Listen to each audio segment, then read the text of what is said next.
But I want to look a bit deeper into the plea deal, because I always say that if somebody's not guilty, they should never, never, ever accept a plea deal. And I understand that Julian was going to rely on freedom of speech and various other things.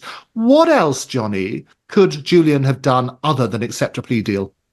Yeah, I think the only way would be to say, no, I'm going to fight it all of the way and probably be punished over and over again for doing that. So I think his freedom would not have been given back to him if he wasn't going to accept a plea deal. It would be just drawn out as much. There was no win apart from a plea deal in this case. And it's playing the system to a certain extent as well. And that's what the American system is gerrymandered to do, is created to do, is created to make sure that you don't have any other option than what the legal system tells you have to do.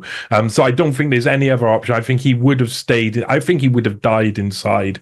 I have to say, there's also it's also a bit surprising that he didn't suspiciously die while in custody. So I mean, that is a bonus here for sure.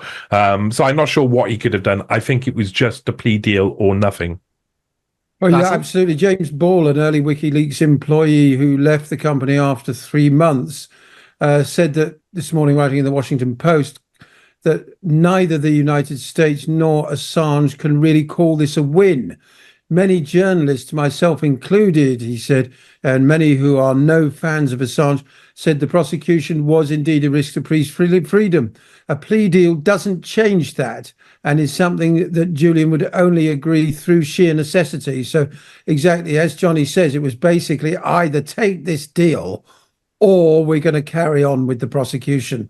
Obviously, it's negotiated, you see. It's a case of his lawyers going back and forth with the US authorities and saying, look, how can we bring this to an end? What will you accept? It's obviously Americans were not going to just simply let him go and drop the charges. So this is a way of the United States saving face, effectively. Apparently, Kevin Rudd, the former Labour Prime Minister of Australia, now the ambassador to the United States, he played a crucial role in brokering the deal with US justice authorities, which incidentally Julian still has to sign when he gets to Saipan. He's got to sign a piece of paper saying, yes, I'm guilty, but I've served the time already, so can I go home, please?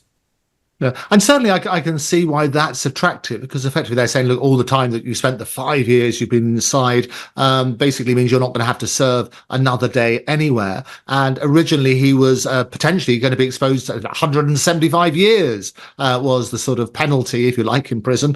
So it was terrible on that sort of basis. But it is interesting because obviously the US election on November the 5th, already you had one of the candidates, Trump, who I predicted some time ago will probably win.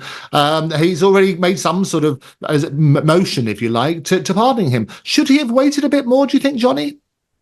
Yeah, I don't think there's that is an argument that we can make, but at the end of the day, Julian Assange wanted to get out. He's best he's outside now, and it's likely that well, we can say that it's better that we've got a voice like Assange's out there able to speak.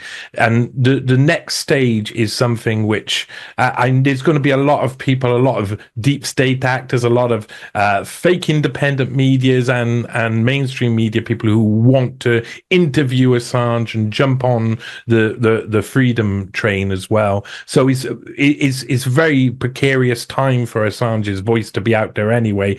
But once this settles, he's going to be a really important voice out there, and I hope that he does a lot of good with that. So I don't think there's any point in looking at the plea deals or anything like that. Critically analyzing global affairs, and that's what's going to be the most important thing. That TNT. It's almost at an end.